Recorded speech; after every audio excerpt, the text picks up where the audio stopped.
নমস্কার, জানা education and motivation YouTube চ্যানেলের পক্ষ থেকে সবাইকে স্বাগত। আজকে স্টুডেন্টদের জন্য একটি নতুন ভিডিও নিয়ে হাজির হলাম। আশা করি তাদের ভিডিওটি ভালো লাগবে। জ্ঞানগুরু চাণক্যের লেখা সুভাষিতানির একটি গুরুত্বপূর্ণ সংস্কৃত শ্লোকের ব্যাখ্যা।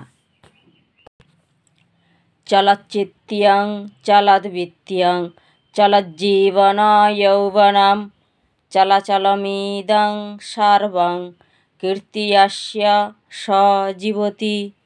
উৎস: আলোচ্য শ্লোকটি মহামতি কৌটিল্য চাণক্য প্রণীত আমাদের পাঠ্যাংশে অন্তর্গত সুভাষিতানি নামক শ্লোক সংগ্রহমালা থেকে গৃহীত হয়েছে।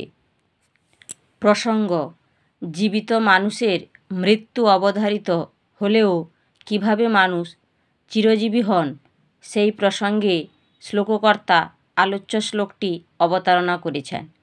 মানুষের মন, ধনসম্পদ চঞ্চল, জীবন যৌবনও চঞ্চল, সব কিছু কখনো গতিশীল আবার কখনো গতিহীন। যার কীর্তি আছে সেই মানুষ জীবিত থাকেন। ব্যাখ্যা: জগতে সব কিছু নশ্বর। মানুষের মন, অর্থসম্পদ, জীবন যৌবন এগুলো ক্ষণস্থায়ী। সব কিছু কখনো স্থির আবার কখনো অস্থির। সব কিছু অনিশ্চিত হলেও মৃত্যু কিন্তু নিশ্চিত।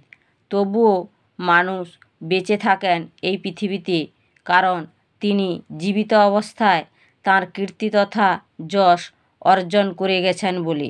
মানুষের কীর্তি তথা যশ কখনো নষ্ট হয় না। পৃথিবীতে তাঁর খ্যাতি থেকে যায়। আলোচ্য শ্লোকে শ্লোককর্তা চাণক্য বোঝাতে চেয়েছেন যে ব্যক্তি তার বিদ্যা, বুদ্ধি, সদ্গতির সাহায্যে সুকর্ম করেন ও দেশের জন্য, দশের জন্য ভালো কর্মের মাধ্যমে সম্মান অর্জন করে থাকেন, সেই ব্যক্তি কীর্তিমান ব্যক্তি, অর্থাৎ সম্মানীয় ব্যক্তি হিসাবে পরিগণিত হন।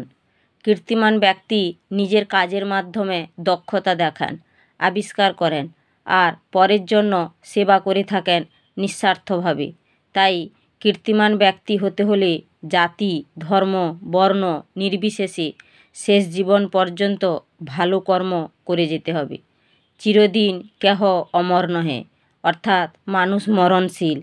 এই সত্যবাক্যটি মনে রেখে নিজের জন্য এবং সমাজের জন্য কিছু কাজ করে যেতে হবে যতদিন জীবন আছে, অর্থাৎ প্রাণ আছে। মানুষের মন বায়ুর মতো চঞ্চল, অর্থাৎ স্থির নয়। ধনসম্পদও চঞ্চল, অর্থাৎ অস্থায়ী। আজ আছে, আগামীকাল নাও থাকতে পারে। জীবন যৌবনও ক্ষণস্থায়ী, ভঙ্গুর, অর্থাৎ বয়স বাড়ার সঙ্গে সঙ্গে শরীর ও মন দুর্বল হতে থাকে, ভাঙতে থাকে। সব কিছু চল ও অচল, অর্থাৎ কখনো গতিশীল আবার কখনো গতিহীন এই জগতে। সময় ফুরোলে একদিন কালের নিয়মে গতিশীল জীবন থেমে যাবে। অবশেষে পৃথিবী থেকে সেই মানুষকে না ফেরার দেশে চলে যেতে হবে। তাই শ্লোককর্তা বলেছেন যে সব কিছু নশ্বর হলেও কীর্তিমান ব্যক্তি বেঁচে থাকেন তার সৃষ্টির মাঝে। সম্মানীয় ব্যক্তি তাঁর অবদানের জন্য জীবিত অবস্থায় যেমন খ্যাতি অর্জন করেন, তেমনি মৃত্যুর পরেও তাঁকে সবাই চিরকাল মনে রাখেন।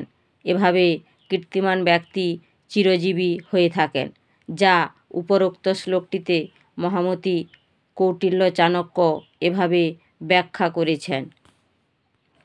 আচার্য চাণক্যের লেখা সুভাষিতানির এই সংস্কৃত শ্লোকটি যদি ভালো লেগে থাকে, শিক্ষার্থীরা দেখে পড়ে লেখার অভ্যাস করবে, বন্ধুদের শেয়ার করে দিবে।